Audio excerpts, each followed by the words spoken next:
आज हम एक ऐसे ऐतिहासिक दिन की कहानी में उतरेंगे जिसने दक्षिण अफ्रीका को हमेशा हमेशा के लिए बदल कर रख दिया। और ये कहानी हम देखेंगे नेल्सन मंडेला की नजरों से। तो चलिए शुरू करते हैं ये सफर। जरा सोचिए, तारीख थी 10 मई 1994। प्रिटोरिया की सड़कों पर जिधर देखो बस जश्न ही जश्न था। क्यों? क्योंकि 3 सदियों के व्हाइट रूल के बाद आज एक नए डेमोक्रेटिक साउथ अफ्रीका का जन्म हो रहा था। हर रंग, हर नस्ल के लोग सब एक साथ नाच गा रहे थे, एक ऐसी सुबह का स्वागत कर रहे थे जिसका सपना ना जाने कितनी पीढ़ियों ने देखा था। तो उस दिन माहौल कैसा था? देखिए, वो एक बहुत ही खिली हुई, साफ सुथरी सुबह थी। लेकिन बात सिर्फ मौसम की नहीं थी, बात उससे कहीं ज्यादा गहरी थी। ऐसा लग रहा था मानो एक नए युग की शुरुआत हो रही हो। हवा में ना एक उम्मीद की महक घुली हुई थी। और ये कोई लोकल इवेंट नहीं था, जी नहीं, पूरी दुनिया की नजरें इस पर थीं।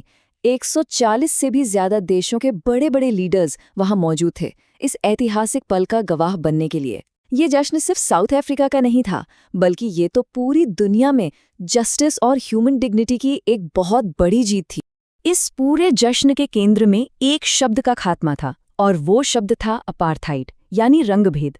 ये एक ऐसा क्रूर सिस्टम था जिसने लोगों को सिर्फ उनके स्किन कलर के आधार पर बांट दिया था और दुनिया के सबसे अमानवीय, सबसे ज्यादा बेरहम समाजों में से एक को जन्म दिया था। तो ये जो इनॉग्रेशन था ना, ये असल में उस नफरत के ऊपर आज़ादी की जीत थी। अच्छा, इस दिन को और भी खास क्या बना रहा था? वो था सिंबल्स का बदलना। यानी जो जगहें कभी जुल्म का प्रतीक हुआ करती थीं, वो अब एक नई डेमोक्रेसी में उम्मीद की किरण बन रही थीं। ये जो सेरेमनी थी, ये प्रिटोरिया की यूनियन बिल्डिंग्स में हो रही थी। और आयरनी देखिए, दशकों तक यही बिल्डिंग्स व्हाइट सुप्रेमेसी का गढ़ थीं। यहीं से अपार्थाइड के वो सारे जालिम कानून लागू किए जाते थे। और जैसा कि मंडेला ने खुद कहा, ये जो बदलाव था, ये कमाल का था। वो जगह जो कभी बंटवारे का, अलगाव का सिंबल थी, अब वो अलग अलग रंगों और देशों के लोगों के लिए एक रेनबो गैदरिंग की जगह बन गई थी। एक बहुत ही इमोशनल मोमेंट था जब मंडेला ने याद किया कि कैसे सेना के सबसे बड़े जनरल्स, वही जनरल्स जिन्होंने कभी अपार्थाइड को लागू किया था, आज उन्हें सल्यूट कर रहे थे और नई डेमोक्रेसी के प्रति वफादारी की कसम खा रहे थे। उन्होंने सोचा कि कुछ साल पहले तक तो यही लोग मुझे गिरफ्तार करने आते, सल्यूट नहीं करते।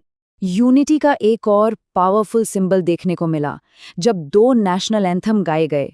जो व्हाइट लोग थे वो नकोसी सिकेलेल गा रहे थे, जो कि ब्लैक लोगों का एंथम था, और जो ब्लैक लोग थे वो डाइस्टेम गा रहे थे, जो पुराने रिपब्लिक का एंथम था। मंडेला ने बाद में लिखा कि उस दिन शायद किसी को भी दूसरे का एंथम दिल से याद नहीं था, लेकिन ये एक शुरुआत थी। वो जानते थे कि जल्द ही वो इसे भी सीख लेंगे। तो चलिए अब जरा मंडेला की उस इनॉग्रेशन स्पीच की बात करते हैं, वो शब्द जिन्होंने एक देश और पूरी दुनिया से कुछ बहुत बड़े वादे किए।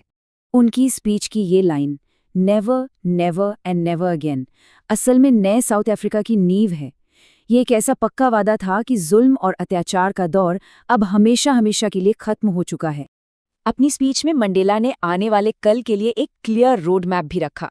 उन्होंने कसम खाई कि वो पॉलिटिकल आज़ादी हासिल करेंगे, अपने सभी लोगों को गरीबी, तकलीफों और हर तरह के भेदभाव से आज़ाद करेंगे।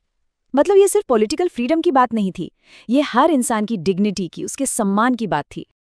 लेकिन इस जश्न के साथ साथ एक बहुत गहरा एहसास भी जुड़ा था। मंडेला ने उस भारी कीमत को याद किया जो इस आज़ादी को पाने के लिए चुकानी पड़ी थी।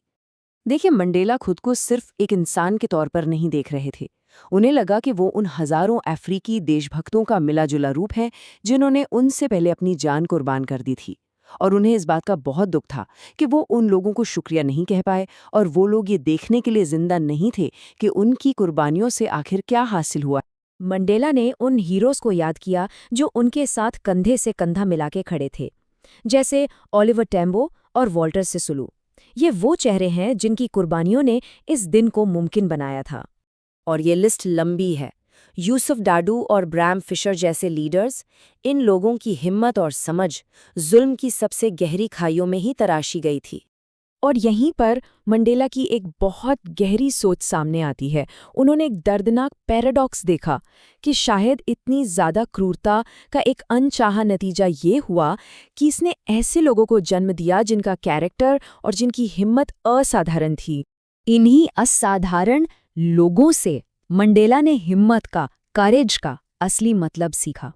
और ये कोई किताबी सबक नहीं था, ये उन्होंने अपने साथियों के एक्शंस से सीखा था। तो क्या है हिम्मत की परिभाषा? मंडेला के लिए हिम्मत का मतलब डर का ना होना नहीं है, बल्कि डर पर जीत हासिल करना है। बहादुर वो नहीं जिसे डर नहीं लगता, बहादुर तो वो है जो उस डर को जीत लेता है। और ये सिर्फ कहने की बात नहीं थी। मंडेला ने इसे जेल में अपने सबसे बुरे दिनों में महसूस किया था। उन्होंने एक जेल गार्ड की आंखों में इंसानियत की एक छोटी सी झलक देखी थी, और वो एक झलक ही इस बात पर यकीन करने के लिए काफ़ी थी कि इंसान के अंदर की अच्छाई एक ऐसी लौ है जिसे शायद छुपाया तो जा सकता है, पर कभी पूरी तरह बुझाया नहीं जा सकता। मंडेला की ये सोच उन्हें एक आखिरी और शायद सबसे मुश्किल सवाल की तरफ ले जाती है। सच्ची आज़ादी का मतलब क्या है? क्या इसे बांटा जा सकता है? ये थोड़ा कॉम्प्लेक्स आइडिया है, लेकिन चलिए इसे समझते हैं। मंडेला का मानना था कि जुल्म करने वाला और जुल्म सहने वाला दोनों ही अपनी इंसानियत खो देते हैं। जो इंसान किसी दूसरे की आज़ादी छीनता है, वो खुद नफ़रत और भेदभाव की सलाखों के पीछे कैद हो जाता है। और यही उनके पूरे तर्क का निचोड़ है कि असली आज़ादी तब तक मुमकिन ही नहीं है जब तक हर कोई आज़ाद न हो। उन्होंने अपने लोगों पर पड़ी जंजीरों को खुद पर पड़ी जंजीरों की तरह महसूस किया। वो समझ गए थे कि सबकी आज़ादी में ही, सबकी मुक्ति में ही आगे का रास्ता है। तो इस पूरी बातचीत को हम इसी एक सवाल के साथ ख़त्म करते हैं, एक ऐसा सवाल जो आज भी उतना ही ज़रूरी है। मंडेला की विरासत हमें ये सोचने पर मजबूर करती है कि अगर आज़ादी को सच में बांटा नहीं जा सकता, तो आज की दुनिया में हमें किसकी इंसानियत को आज़ाद कराने की ज़रूरत है।